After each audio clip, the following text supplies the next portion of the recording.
Hello, my name is Marcela Santafe Soriano, and if you are interested in writing materials for your students, then this video is for you. Today we are going to explore how the plan for the project works, and we are going to discuss why it is important to have a plan for the whole project. Then we're going to refer to contextualization and how important it is to contextualize in our lessons. We will also refer to the language exploration stage as a stage that is previous to planning, and it helps you make some decisions. And we will also explore sequencing and grading activities and strategies in the class. And finally, we're going to examine working with texts. I hope you enjoy the video.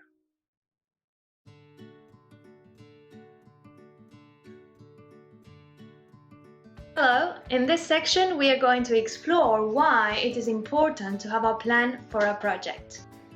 The traditional approach to teaching and planning content basically consisted on telling students what they needed to know, plunging into grammar or vocabulary knowledge, expecting them to learn it or memorize it, and finally put it into practice in several tasks or a final project.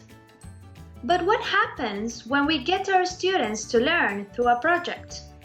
In this case, the process is completely different, and it turns out to be much more significant and meaningful for them. Besides, it has been proved to be more effective in terms of learning. The presentation of a project will generate in students their own inquiries, and it will trigger their need to learn certain content, for example, a verb tense or lexical items.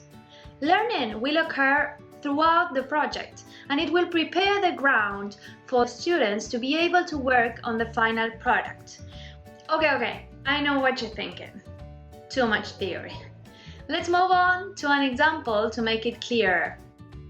This project's topic is legends. The teacher has decided to start working with the legend of the saber tree and has selected several legends explaining the origin of different natural phenomena to be read throughout the project.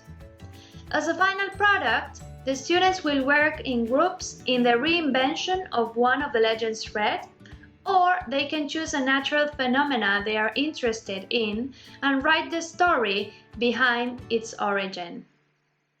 But that is not all. These legends they create will be transmitted orally to their classmates, representing how legends were passed on from generation to generation.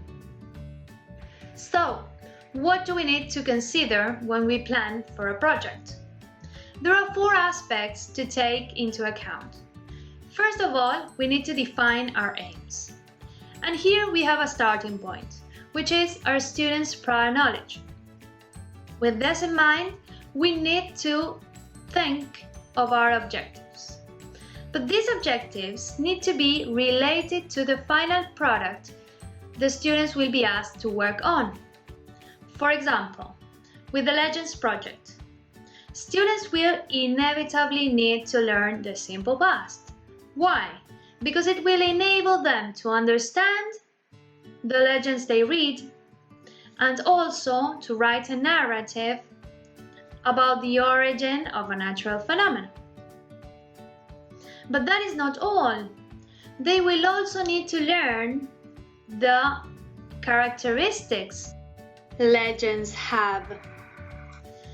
Through analyzing several legends and reading them, they will notice what they have in common and will be able to plan their own legend using these recurrent characteristics. And as a third stage, they will also need to work on their oral production. They will need to work on pronunciation, on chunking, on intonation, on how to transmit a story orally to their classmates. So this would be another need the student would have throughout the project. So, having clear aims will allow us to plan according to them and not losing sight of our objectives. Now, let's move on to the second aspect. It has to do with having a holistic view of our project. As we said before, our aims needed to be aligned with the final product. So we need to make sure that we include in our project strategies, content, and procedures which contribute to this final task. So before we start planning our individual lessons, we need to think of the project as a whole. And we need to take into account how the learning process will develop. For example, with the project that we had been using as an example, students will be expected first to have a global comprehension of the legends they read. Then maybe spotting the actions or the verbs in the text they read. Afterwards, infer the rule for the simple past. Then maybe they will be doing a little bit of production, a very scaffolded production in writing, for them to be able to put their ideas into words and start planning the story. And afterwards, they will write the legends in groups, and probably during the whole project, they will be practicing and developing their oral skills to be able to transmit this legend orally to their classmates in a successful way. The third aspect to take into consideration is the time devoted to the different instances in the learning process. The 6-week chart included in the plan for a unit file is very useful for this purpose. In this way, you can balance and organize the time devoted to receptive and productive skills, and also organize how your activities will go from simple to complex. In some cases, you will realize that maybe the amount of activities you wanted to include inside the project was maybe too ambitious for the length of it. And also, it will help you include and prioritize the activities that you consider essential for the learning process. Finally, and in relation to what was said before, it is advisable to check you have included the 4 skills in a balanced proportion. This will help you also to include activities which are diverse regarding the sub-skills they aim at.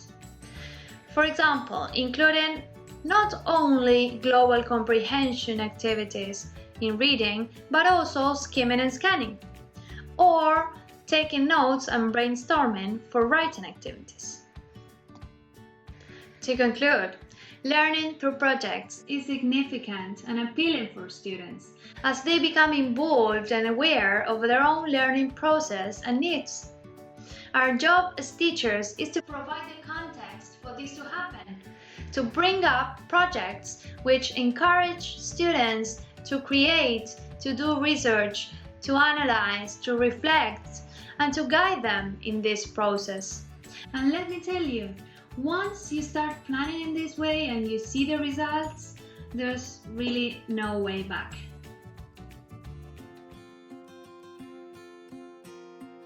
Let's talk about contextualization, which is one of the most important aspects you should consider when planning your lessons. To make teaching meaningful, we need to involve our students in their learning process, meaning they should be placed in the center of the scene. In consequence, the activities we present and the way topics are taught are of utmost importance and can absolutely make the difference. So contextualization is basically putting language items into real and meaningful context. It would also be giving language real communicative value. So we can say that context is the situation in which communication takes place, the where, what, who, and when. We have to pay special attention to the fact that students should feel identified with this context, and it should be related to real life experiences. So, for example, we have to teach sports. We may ask, if we have the chance, our students what sports they like or prefer. So we may use that information as a source for our planning. Or we can analyze with them the biography of a famous national sports person, someone they may know. So we can say that context is helpful as long as it is related to real life experiences and to our students' inner world. Another example can be if we have to teach past tenses, we can use a short story written in the past, and we can also include vocabulary we want our students to learn. By this way, students would infer grammar and vocabulary rather than learn grammar structures by heart. Another example can be teaching can and can't by asking our students to describe activities they can do and activities they can't, or teaching body parts by asking our students to identify and describe their own body parts. To sum up, from this perspective, we would be and we would understand language in terms of communication, and we would be teaching language to communicate. I think that we should bear in mind the fact that we have the responsibility of creating a self environment for students to learn and speak their minds. I think that contextualization would help us not only involve our students, but also create a meaningful and long-lasting experience, since students would feel that learning the target language is connected to real-life experiences and facts rather than an artificial situation in which they have to memorize vocabulary and grammar structures. And I think that finally we should embrace the idea that language becomes meaningful in a context.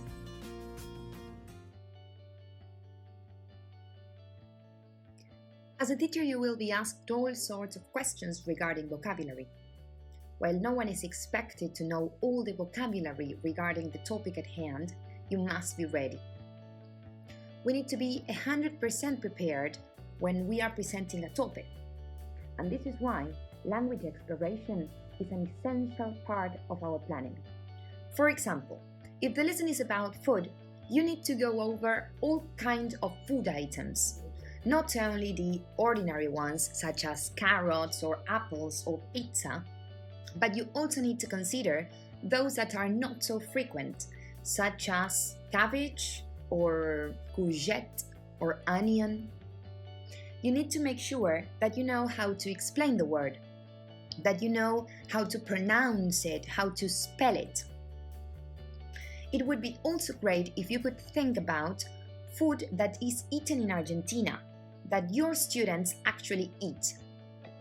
If you're preparing a project on jobs and occupations, it is useful that you know how to define, pronounce, and spell words such as nurse, blacksmith, bricklayer, roofer, or any occupation that your students will be eager to know because those could be their parents' jobs.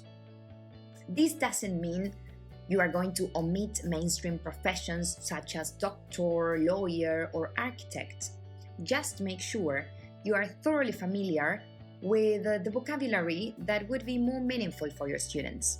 Even if we have done an in-depth exploration, we still may come across some questions we cannot answer. But don't panic. This is fine. Even in Spanish, we don't know every word. Another point to consider when exploring language could be paying attention to cultural differences. Let's think about meals. Dinner in Argentina is not the same concept than dinner in Britain. British people may have dinner around 7 p.m., while we usually have dinner around 9 p.m. or later. An American and Argentinian or a British breakfast are very different from one another. Also, having tea could be an example. This is a translation for merendar, but it is not the same concept. Depending on the country, tea time may be served as early as 3 or 4 p.m., while in other communities, people might have tea after 5 p.m. And it may consist of mate or mate cocido. This varies on the preferences of each person. So, all these aspects regarding cultural differences must be considered when planning a lesson. British and American English is also another point to consider. We know they use different terms for the same concepts. For example, French fries and chips, cookies and biscuits. So these varieties of English may come up during your lesson, and you have to be ready. Another aspect to bear in mind when teaching is that we need to know that almost every word belongs to a set or a pair. If we are going to introduce the word happy, we need to consider its opposite or opposites in this case. The opposite of happy could be unhappy, angry, sad. If we are talking about family and we present the word mother, there inevitably exists a child, a father, and so on. It is important to remember that after doing our exploration phase, we will select the items of vocabulary we are going to teach, as it is not possible to fit all this language into one lesson. But it is really helpful to be prepared. So, any topic you may work with requires a deep exploration. And this is why, after doing this step of your planning, you will feel prepared if there is a question or if your students are curious about something that you haven't presented. And remember, the more prepared you are before giving a lesson, the more confident you will feel in front of your class.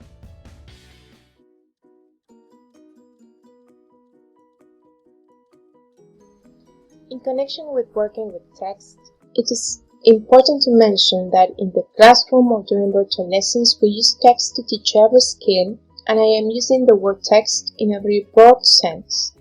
That is to say, the word text may apply to a video, a song, a podcast, an image, a graphic, or a written text. Whenever we want to introduce any type of text to our lessons, we need to consider the fact that we are providing our students with a lot of new and unknown information. So, it is of great importance for us to work with text in 3 different stages in order to help our students to acquire the new input. Taking into account that we use the text as a teaching resource, we should take advantage of it as much as we can. Exploiting a text before, during, and after reading it could be a great way to encourage our students' comprehension. First, we should prepare the ground for the text using appropriate pre-reading, pre-viewing, or pre-listening activities. In other words, if the students are going to read a story, we may provide them with the required tools to identify the vocabulary, the genre, the characters, the theme, and what we consider relevant to identify before reading the text. Before reading, listening, or watching a text, we may include activities such as pre-teaching vocabulary, that is to say, presenting the new words in the text with flashcards, real images, drawings, or pictures. Introducing vocabulary through activities such as memory or matching games may help us to systematize the presentation of the new vocabulary we intend to work with during our lesson. By using images, we may encourage students to infer what the text is about. Using the think and routine, I think, I see, I wonder, could help the students to build a hypothesis about the new input. Working on the title would also be of great value. From this, students may foresee important elements from the text, such as the characters or the theme of a story. Working with genre is another useful resource in order to help students to organize the information so that they can make sense of what they are about to read more easily. It is advisable to let the students know in advance if they are going to work with fiction or non-fiction, and whether they shall be dealing with a poem, a piece of narrative, or a fact file. Contextualizing a text would help us to place it in its historical and geographical setting on the one hand, and in its cultural background on the other. When we read a text, our understanding of the words and their meanings is given by what we have learned from our living experiences. Therefore, learning about the context of a text is significant for our students to have a better understanding of what they are about to read. Let's imagine you are going to read a historical novel or a myth with your students. Before you focus on the plot or the theme of a story or myth, students should learn about the context of the text in order to comprehend all the information in it. Working on the context. Every text has a context, a story, a song, an advertisement, a poster, etc. The context denotes all the linguistic and non-linguistic features surrounding that text. These features provide context and help to determine meaning. In other words, the context gives us a hint about what we're going to read, listen, or watch. To illustrate this, let's pretend we are about to read the story with our students. To work on the context, we may ask our students to observe the cover of it, and by reading the title, the name of the author, and observing the illustration, our students may infer that we are about to read the story. Regarding the second essential item to work with text, it is useful for teachers to focus on the global comprehension questions.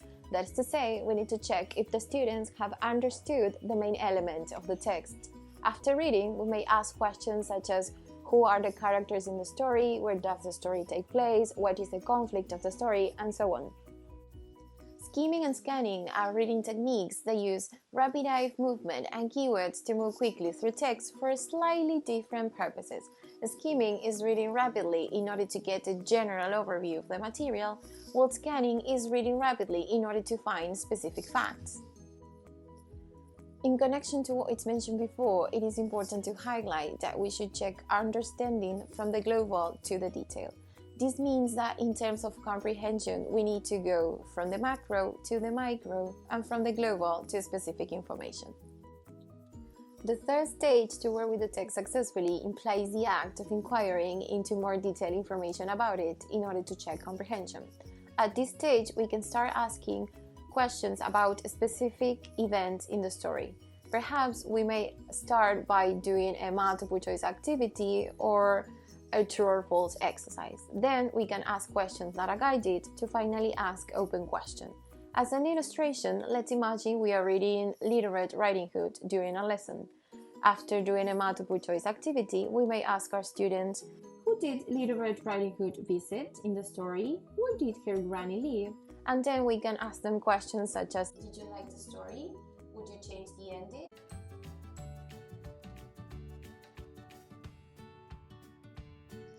Once you have decided on what material you are planning to work with, the next step is to decide in what order to present the activities to exploit the text.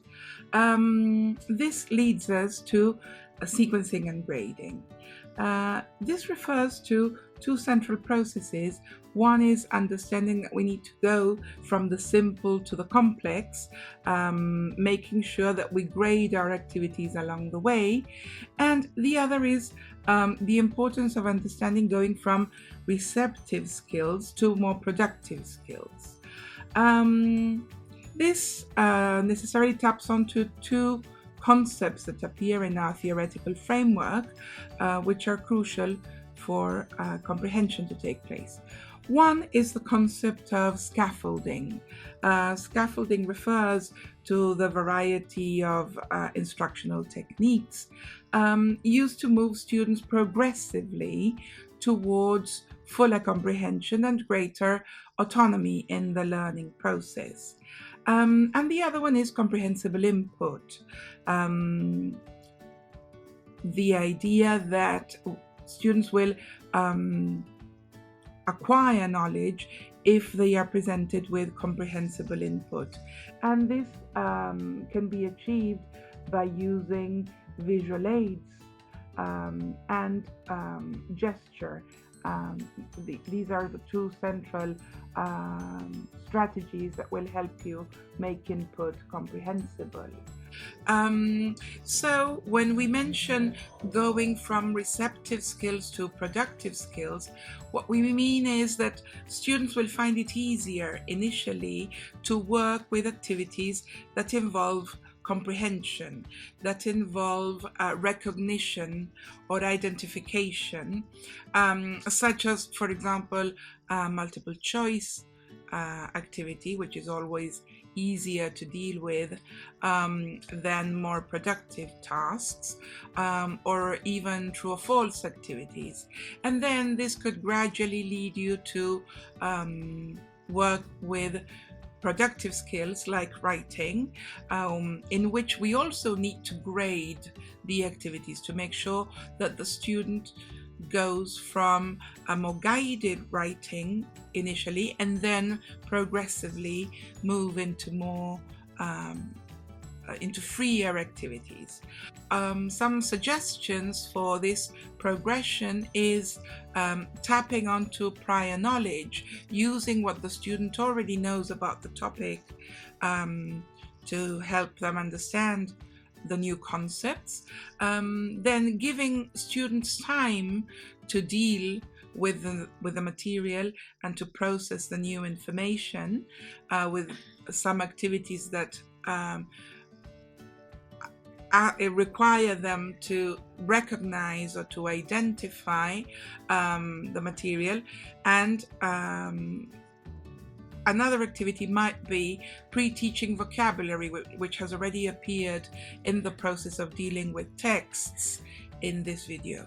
So make sure that you go from recognition to production and from the simple to the complex, and this will help your students grasp meaning better, and it will allow them to become more productive and more autonomous in their activities gradually.